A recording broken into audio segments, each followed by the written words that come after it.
Well, welcome to Hello Chaos, a weekly podcast exploring the messy and chaotic lives and minds of entrepreneurs, founders, and innovators. Each week, I have the privilege to speak with founders across the spectrum, founders from different industries at various stages, from startups to mature businesses of all shapes and sizes. Our listeners get to hear the real, the raw, the unvarnished viewpoints and stories, getting incredible insights on what it takes to start and scale a business, become a better founder, better CEO, or just a better business leader in their community. Today on our show, we have Cat Dunn, speaker, author, and founder of Cat Dunn OBM. Welcome, Cat. Welcome to the chaos. How are Thank you? you so much for having me. I'm good. Thank you. How are you? I'm very good. And you are calling out of Melbourne, Australia, right? And we were just talking about Yes, like, it is early for you. Um, very. so thank you for joining us from across the globe.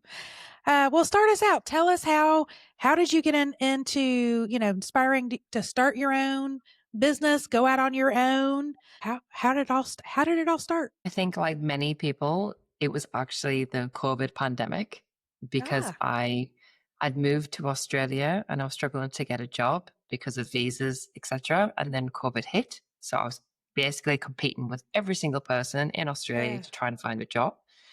And when I did find a job, obviously, you had to work from home. And I, from corporate backgrounds, it was very desk based. And I really started to fall in love with the idea of, can I make my own schedule? Can I work from home? Can I do something that's just mine? Is that yeah, possible for me? Particularly because my dad's had his own business for years, but I've never really thought about doing it for myself. So I was talking to friends about how could I do this? How could I stand on my own 2 feet without having to go back into corporate once the world kind of opened back up? And somebody said, well, you're currently working as an executive assistant, yeah? And I was like, right. yes, that's correct. And they said, have you heard of virtual assistants? And I was like, what on earth is a virtual assistant? And so I started going down this big Google rabbit hole to find out what a virtual assistant was. Realized I had very transferable skills. I just didn't know the business side of it. How do you Right. set up ABNs? How do you send out invoices? How do you do all those things? That was the panic for me. So I met with a few different coaches who specialized in working with virtual assistants, Mm, found one I really liked, joined her program, learned all the business side of it. And as I was learning, I actually got my first client before I even secured my insurances and secured my fees and everything like that. So I kind of got the clients and then had to build all the business stuff in the back end. So that was basically how I started. okay.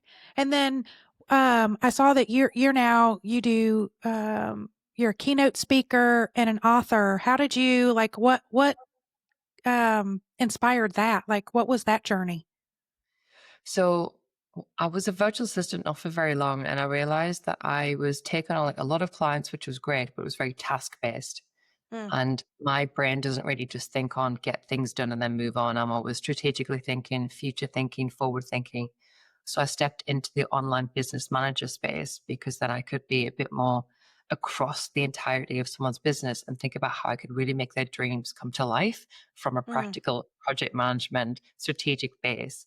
So I moved into that space, took on fewer clients and worked longer term with people so I could really dig into how I could make their business have more of an impact worldwide because that's what a lot of people want to be doing. And I've right. been doing it for a few years and that's still not quite enough for me. I feel like a lot of us feel like we're really here to change the world and do amazing things. Yeah. And I really wanted to think about how I could help more people and how I could have more impact because at the moment it's very one to one. And so I decided to create my own community, my own events, and I started sharing my story that a lot of people don't talk about in terms of people say why they started their own business, such as they want to create their own schedule, they want to pick up their kids Right. from school. But mine was more like I was actually a victim of domestic violence, and it Mm, was my business that actually got me through that relationship and helped me see the light at the end and pulled me out of it. And now I want to be able to share my story so women in similar situations can so see it that there became is like a light at the end. survivorship of yeah. Exactly. So I was like, how Okay. can I do that on a bigger scale? And that's why I started sharing my story and stepped Mm. into the speaking space. So and how's that been? I mean, has it been accepting and have people really embraced uh that topic? And because I know that's a hard topic to talk through. Oh, absolutely. It's huge. And that's what I'm trying to do. I'm trying to change the idea of like, we cannot talk about this. This is triggering. This is upsetting because it Mhm. absolutely is. In Australia alone, it is absolutely unbelievable the amount of violence that women are experiencing on the daily. But my mission is to make it where we talk about it, where it is quite normalized. Mm. Normalized to talk about, obviously, not the behavior. Because if you think Right. about mental health, we didn't talk about that 20 years ago, No. particularly for men. And Men now were it's not like allowed the to talk biggest about. topic in foundership and entrepreneurship. Yeah, it is. Exactly. And you could take a mental health day, you can actually talk about go to therapy. And I think it's the same for many topics, particularly for women. Mhm. So as I've started to share my story, it's been largely positive because a lot of women obviously cannot share their story, too scared to share their story, or Right. are in those situations and like need to know that there is something else beyond this if we do leave. Right. They can find independence. Is that kind of the biggest thing? Is like they don't have to feel like they're trapped. Absolutely, Is because yeah. there's so many different elements to it. Because the way I tell my story as well, because I've had several of these relationships, unfortunately, but my last one and the worst one was coercive control, which people Mm. still don't really understand because a lot of the times they hear the word violence and then they think, oh, physical, so he's hitting you. I'm like, no, no, no, he did something way worse. Like, how can anything be worse than that? I'm like, oh, let me Right. tell you about coercive control. What is that? So coercive control is basically emotional manipulation. It's gaslighting. It's anywhere that they're Mm. going to control any aspect of your life. So this can look like being told what you can and can't wear. It's Mm. being told who you can and can't be friends with. Mm. It's telling you when you're allowed to leave the house, where you're allowed to go to. If you do go out, maybe they control, they're ringing you all the time. Or for me, I had to do Instagram stories to show where I was. So he could see where I was every time of the day. It might be a case of they are asking to see your phone. They want passcodes to your phone. You Mm. can't see theirs, obviously, but they want to see yours. A Right. lot of it is financial abuse. You can't be in control of your own money. They manage the finances. You can't have access to anything in order to be able to leave. And usually there's a lot of accusing you of things you didn't do Mm. because it's a way to so confuse your brain and manipulate you that you start to believe that you have done something wrong and you do everything in your power to make them happy again. So Yeah. usually it's a projection of their bad behavior. They're going to perceive you like, oh, you're cheating on me, or you've done this. When actually it's Right. them behaving that way, but they're so insecure. They project that onto you just to make you feel so small and make you into such a victim. They basically can do whatever they want with you. Unbelievable. I mean, it's like narcissism at its worst. It's Absolutely. Yes, like absolutely. A lot of narcissists do behave this way. yeah. So so really, I mean, when you started the online business, this was like it was your path to freedom. Oh, so you said that my whole body like felt that. Yeah, it was. And the thing is, I didn't realize that at the time. I just thought, oh, cool, I can work from home. I can wear my Right. pajamas. I don't have to worry too much. But then I started to realize that I'd get up really, really early in the morning so I could go to work and connect with people and do tasks and be involved in other people's lives. So I could basically escape my own for a while because it was the one area he couldn't control. Because basically I Yeah. had to work and I had to get money, and this is what I was doing. And the more I did that, the more I saw glimpses into other people's lives and realized, oh, could I escape? It was Can almost I like do that? escaping through a screen before I could escape physically.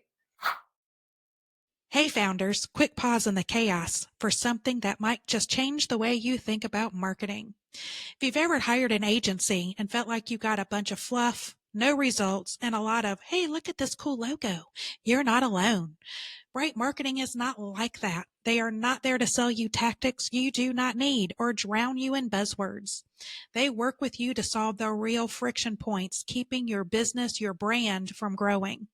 Bright Marketing is a different kind of agency, one built for founders, CEOs, and teams who are done wasting money on marketing and advertising that doesn't move the needle. Their secret weapon? Curiosity. They ask better questions, they connect the dots, they tailor strategies that make branding, marketing, and advertising actually work as a growth engine, not an expense. So if your brand is stuck or your marketing feels like an expensive guessing game, talk to them. They're offering a mini brand therapy workshop. It's a 60-day tune-up. Only 5 slots are available. Send an email to hello@go brightnow.com and grab one of these spots, or to learn how their service packages can help you get clarity, confidence, and real results. Send that email today and write curious in the subject line. Now back to the chaos. Yeah. Oh, so what's been the most rewarding part of your journey? So it's twofold. In terms of within my business, I've supported the most incredible women to basically coach. Because what I Mm, like to do is I like to work with coaches because coaching is what saved my life. It's what taught me that I could actually leave and have a better life. right. So I So take much on those. power inside of us, but how do we extract that? Yeah, Yeah. exactly. Because I love systems, I love processes, I love the data Mm, side, and a lot of coaches don't really like that. So if I could take that off their hands and give them more time to coach women, and then they get to change their lives and they're going to impact their families, it was like this domino effect, and that was so fulfilling.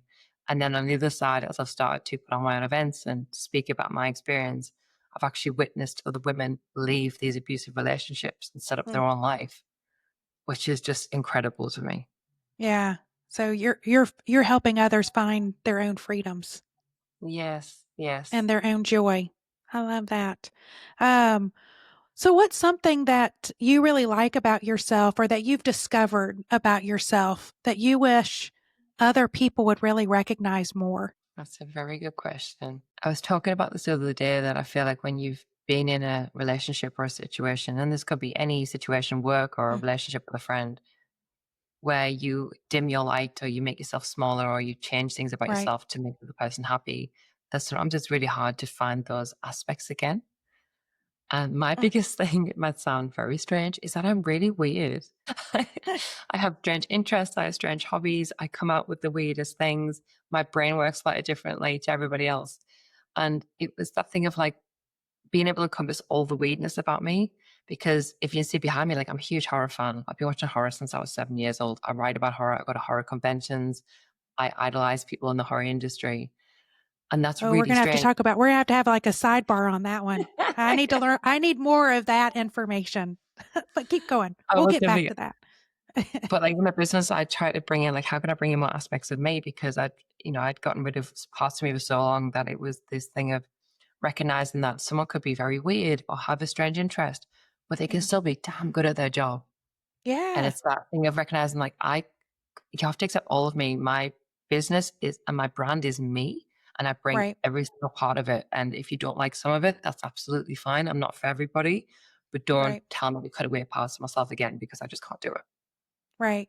Well, I think that's fine that we saw that trend, I wanna say like a decade ago of you had in the founder space, but also just I would call like executive leadership of people would have 2 separate Instagram accounts or Facebook accounts of like, well, this is my professional account, and this is my home one. And I think, I never had that. I was like, I was like, I have one.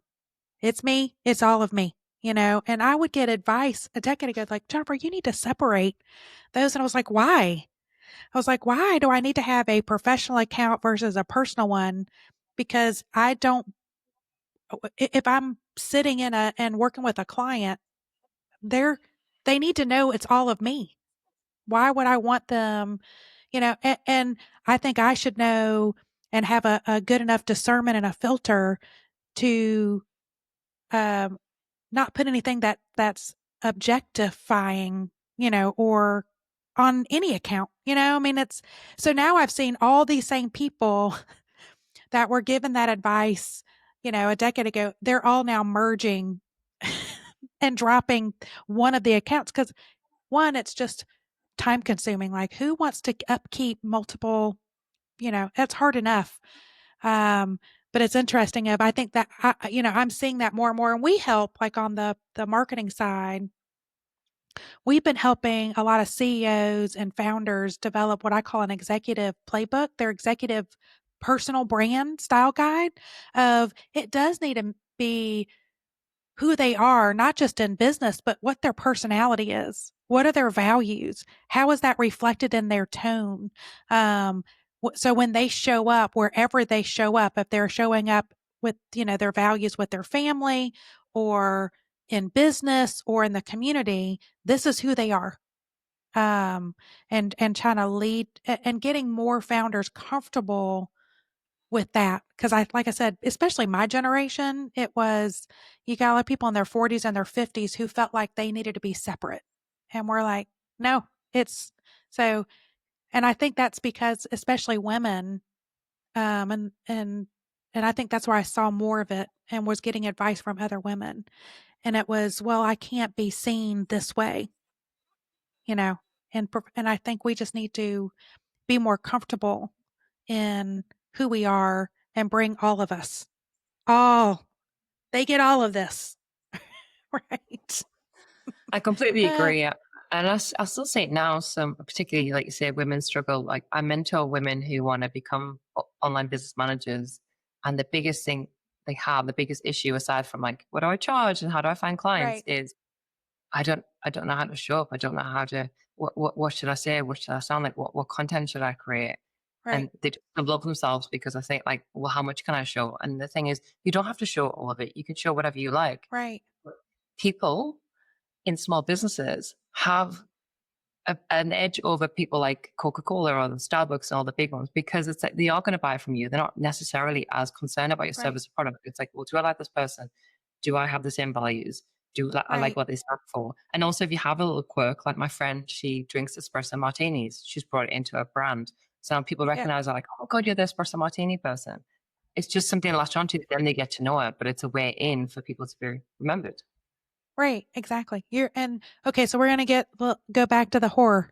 Um, what what is your? Because I don't I've been coming more comfortable talking about this because I don't let a lot of people. But I'm a fan fiction writer in three different genres. One of it is in like thriller, horror, supernatural, kind of that, and then DC comics, DC Marvel um, fandoms that I write. I call it fan fiction. It's really just soft smut porn type of writing. Sorry, Chandler. Chandler's like, oh my god.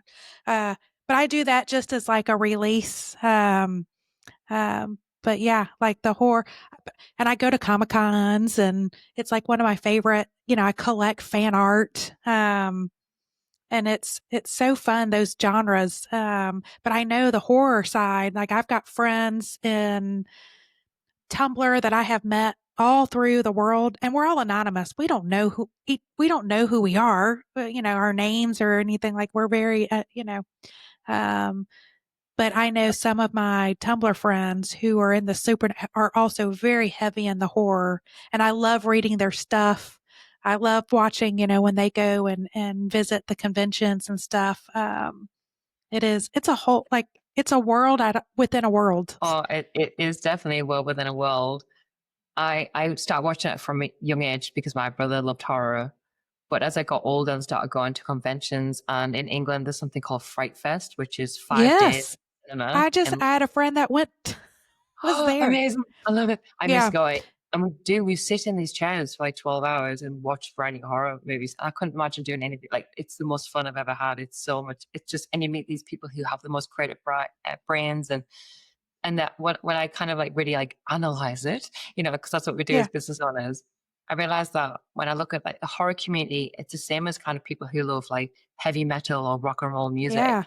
These are the kids at school who didn't quite fit in, who did feel a bit weird, who felt like an outcast, who found solace in each other and express themselves in a way that they get to be angry or loud or different and wear cool clothes and have these interests that no one else understands. And so they form their own community.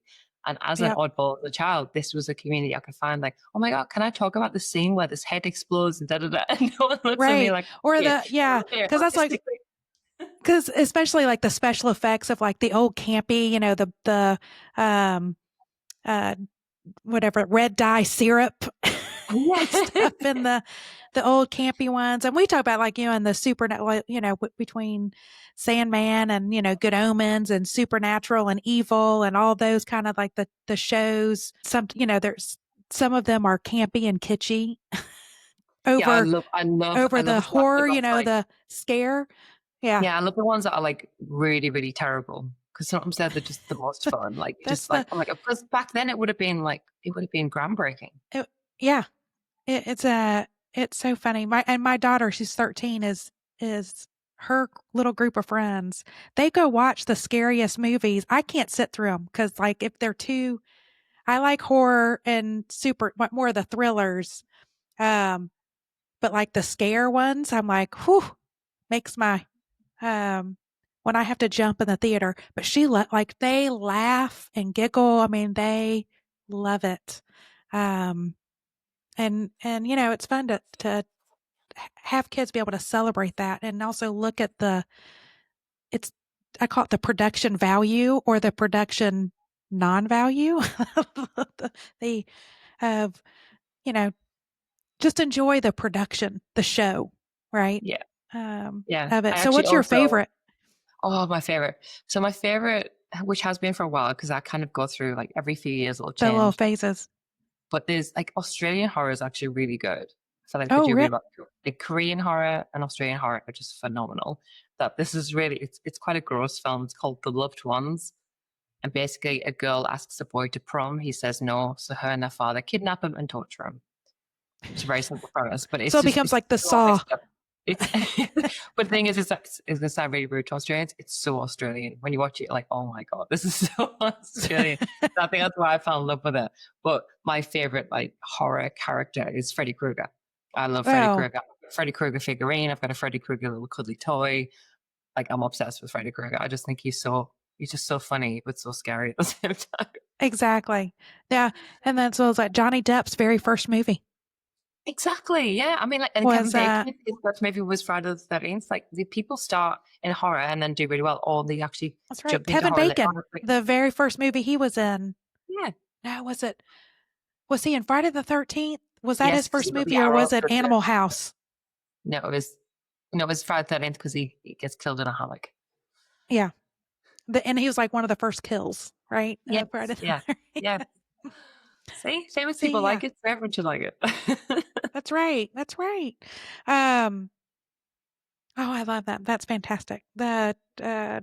So who is here you went through this and you found um kind of this community. Who's been the biggest cheerleader? What's so wonderful is I can't really just say one person Hmm. because I've realized that when I became a small business owner, I started networking and going to events and connecting with people to the point now I'm like, there's so many people in my world that I wouldn't know if I didn't have a small business, which blows my mind. It scares me to think there's so many fantastic people that I wouldn't have in my life. Right. But I've had clients like when I went through the worst time and my business kind of collapsed because I'd left and I had nowhere to live, etc. One client, she was with me for 3.5 years. She stayed with me. She like sent me money so I could buy food. She checked in, see how I was doing. She kept saying like just do whatever work you can. I'll still pay you regular rate. And my sister supported me through it. Her brother-in-law, my brother-in-law, so not her brother-in-law, supported me through it. And my best friend in England was there, like at the end of the phone. I was lucky that I had different pockets of people within different areas. So, I had family, I had friends, but I also had business that were really like, what are you doing? How can we help you? Right. Like I was in a mastermind and I was like, I can't be part of this anymore because my brain's not functioning. I don't know what's happening. I need to take a break and basically rebuild my life. They're like, Hmm. absolutely fine. They grouped together and bought me a gift card. So again, I could like, there you go, like go buy food or go buy clothes, whatever you need. And to this day, like I think about it, it makes me emotional because so many women who leave don't have any money, don't have anyone to They live, don't and have that it's community. Yeah. terrifying. And I luckily had some people rally around me and just say, "How can we support you?" Which is Hmm. what I'm trying to do moving forward for other women. Um, what was the biggest challenge? So, like, starting the business, um, like the biggest oh shit, like the biggest barrier that you've had to face. It was definitely I used my business to hide away from the relationship to the point where the month before I left, I had like 11 clients and I was working nonstop and I was Oof. just like, go, go, go, because I was just trying to avoid everything that was happening. But then my home life was so bad Hmm. that I couldn't even escape into work anymore because it was burning me out because I was doing too much. So when I did leave, I had nowhere to live and I didn't really have any money and my brain it was a mess. So I had to bring some clients and say, I can't support you because I can't even support myself right now. Mm. So basically my business dwindled from 11 clients to one, and that one who Right. stayed with me, but obviously he's not going to just pay for everything because that's obviously not appropriate. Right. So I was I was homeless. I moved 9 times in 10 months. I had to go to court. I had to go to the police. I had to then think about how do I get a visa? How do I stay in Australia? What do I need to do? So I was basically trying to exist in my business, but then exist in life. And so I had Mm, to spend quite a few months just trying to rebuild, how do I look like as a person? Where am I going to live? And then my right. business had come. It was really hard because my business was everything to me. But in Yeah. that experience, I realized that my business had become everything to me. And I was like, oh God, I can't exist that way, because what I've done is, in my relationship, I was just trying to do everything I could to please him and become what he needed, to the point where I was empty. And then I went to Mm, business and did the same thing. There's nothing left. So I had to right. focus on, let's rebuild me as a person before I go into someone else's world and then support their clients and their communities, because you can't fill from an empty cup. I wasn't an empty cup. I was a shattered glass. And that's when I realized I have to come first. I always have to come first. Otherwise, this sort Yeah. of thing will happen again.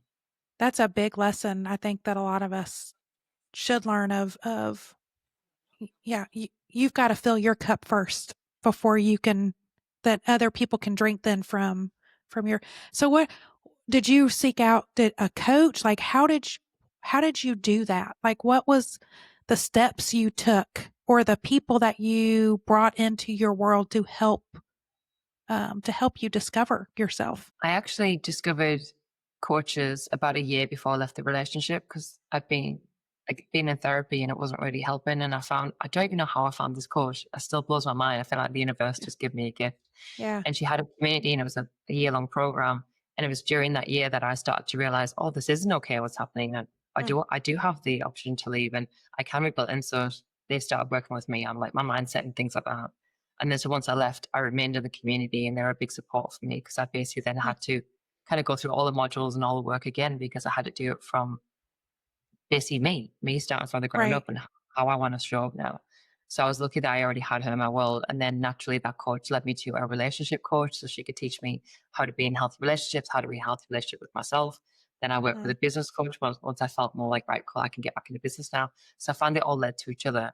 But it was very much having a community of women around me who also do the work, who've also been in similar situations, who can reflect back to you what it is you're experiencing and hold space for you as you try to figure it out. yeah. Yeah. And that's yeah, that's it's a journey.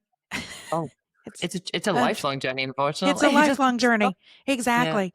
Um, and you know, we have a lot of those answers inside of but you need to have somebody to help extract that and be a mirror and then just be supportive to heal. So if so looking ahead, or if I gave you like a magic wand, if you could change 2 things about your business and everything that you're doing, what 2 things would you change? I hope my clients don't listen to this, but I feel like I would stop being an online business manager. There's Mm. something, like, I'm not quite sure what it is yet, but there's something else I want to do that's more impactful. And the second thing would be, I would be a multimillionaire overnight, from the point of view of all Who I want to. doesn't want that? Exactly. Because all I want to do is invest in other women. I want to invest in their businesses. I want to give Mm, to TV organizations. I want to put women back on their feet. That the more money I have, the more money I can help. And I think money in the hands of people who want to do good is probably a really good thing. So those would be the right, two things. And that makes me excited. That makes me feel like, oh, cool. How can I get there tomorrow? Like, that's why I was thinking, like, how can I get there right. quicker, but obviously the right way? So when you say, you know, you feel like there's something out there for you, like you're going, what's my next? What is that? Do you know what that is? Is that like doing another book? Is that a speak, or is that like, what kind of impact are you want to create more impact, freedom for women to have more freedom to realize their potential. And you're just like, I know what I'm doing is not enough. Is that kind of what I'm hearing? Yes. I mean, I'm always like, what's more? What's more? And not from a Yeah. shiny object thing, but more like, I need to level up the next step. So I feel like, well, the next thing that's going to happen for me is, I created my own event called Life After I Left, where women can take a space on stage and tell their story about Mm. whatever it is that they've gone through, and not Almost necessarily like a difficult. TEDx style type of Yes, a. but much more relaxed, much more like, let's have the Yeah. conversation we're told we're not allowed to have.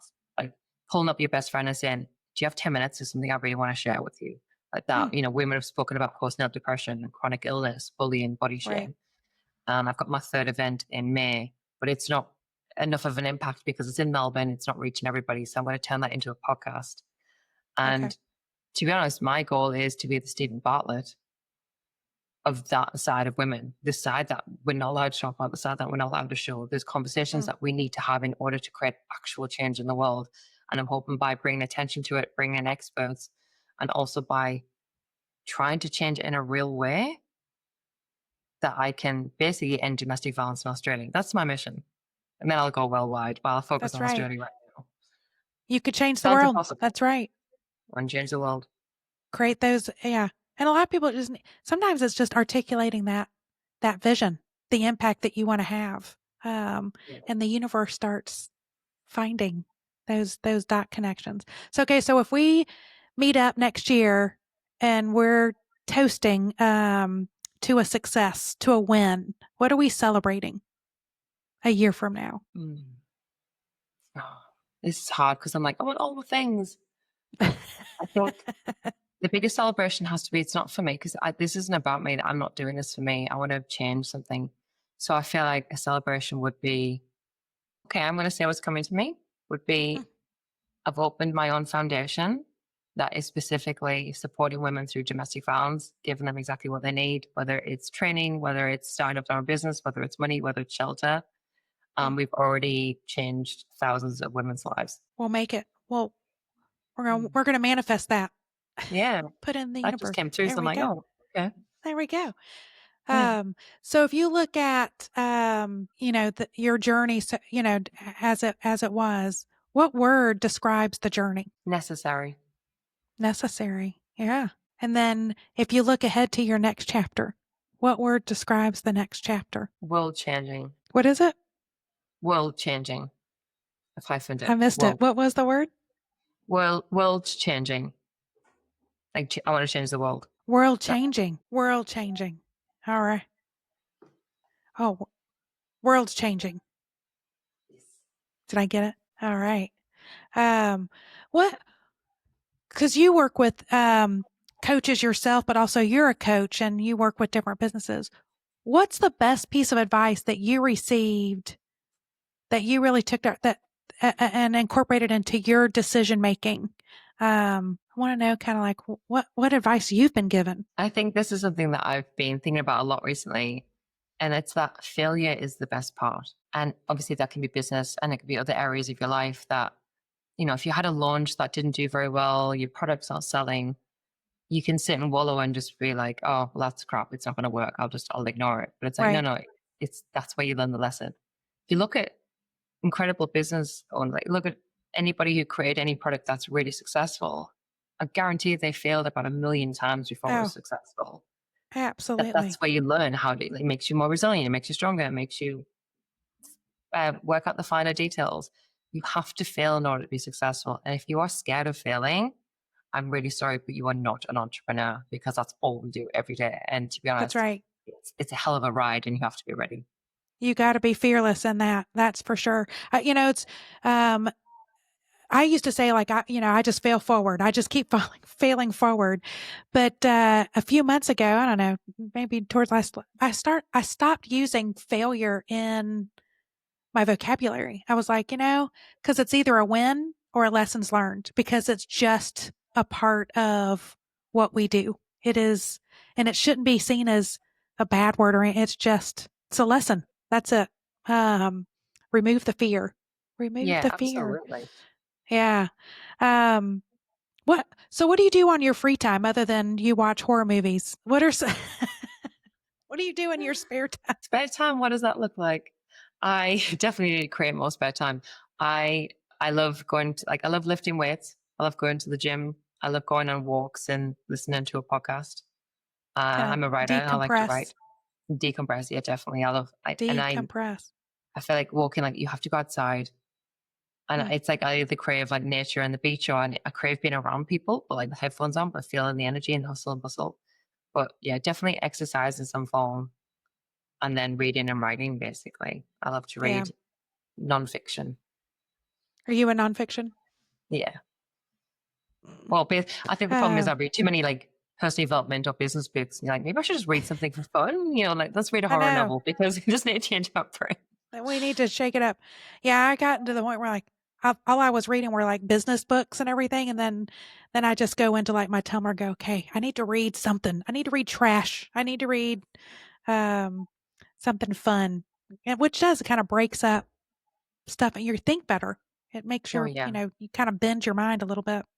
Um, so is the best piece of advice that you also give your people that you coach? Do you give them the same advice of don't be afraid of failing, or it's all about lessons learned? Or do you give what's like your like what is your go-to advice to give to people that you coach? When I coach women, I'm finding that the same problems keep coming up. And I find that I'm always saying it's okay to be yourself. Yeah. And they go, okay, yeah, cool, cool. And they just, dismiss it. But I'm like, no, no, it's okay to be yourself, however that Right. looks. It just, I don't mean go on socials and bare your soul. What I'm saying is it's okay to be yourself. You do not have to be like that other person in the same That's business. right. You do not have to be like the other mum in the schoolyard. You don't have to That's be right. like me. And you don't have to be like yourself today as you were yesterday. And Right. yeah, it sounds like, oh, but it's like you get to decide how you want to shop. You get to decide how your business is. It's okay to be you and do it however you want. I'm sitting there going, like half the time I'm sat in a rock and roll t-shirt. I've got a big horror poster behind me. But at Right. the same time, I'm talking about systems and processes and data. And they're like, what? And I'm like, because this is still me. I get to use my brain while still enjoying my surroundings. So you get to decide how it looks, however that is. Change your environment, change the people you're around. Because half the time they're just around the wrong people. It's like, come into my world and let me show you that it's okay to be you. Right. Be in the circle that uplifts you, but also takes you, because as you go through your journey, you'll find that your circles do change. Um, and those circles kind of push you forward. I know we've got a couple of founders that we've talked to that get this like pressure from their board, Yeah. or oh, you've got to show up and look like this, you've got to act like this, you've got to talk like this if you're a CEO. We're like, no, why you're successful, why you're at the level you're at is because you were a disruptor. You brought a unique perspective. You didn't fit that mold. I mean, Steve Jobs did not fit the corporate mold. Um, there are people out there. It's like, just show up and be yourself and embrace it, understand it, um, and really cultivate it, because that's what's going to elevate your business and make you stand out. It's not branding, whether it's a personal brand or a business brand. It's all about showing up and being unique, your own value, and telling that unique story. Nobody remembers things that are just bland and vanilla and everything looks alike. You've got to stand out from the rest of the pack. And I think our personal brands need to follow the same um, advice that we would give, a company brand. It is who it is. That's the Yeah. I show think some up. people think like, oh, well, I have to wear bright pink then, or I'll have to like, be Right. really loud, or I'll have to say, Well, no, not no, if it's no, not whatever you. product looks good to you. Yeah. Doesn't it, Right. it's whatever looks good to you. People remember it if you're honest and it is authentic, like you said.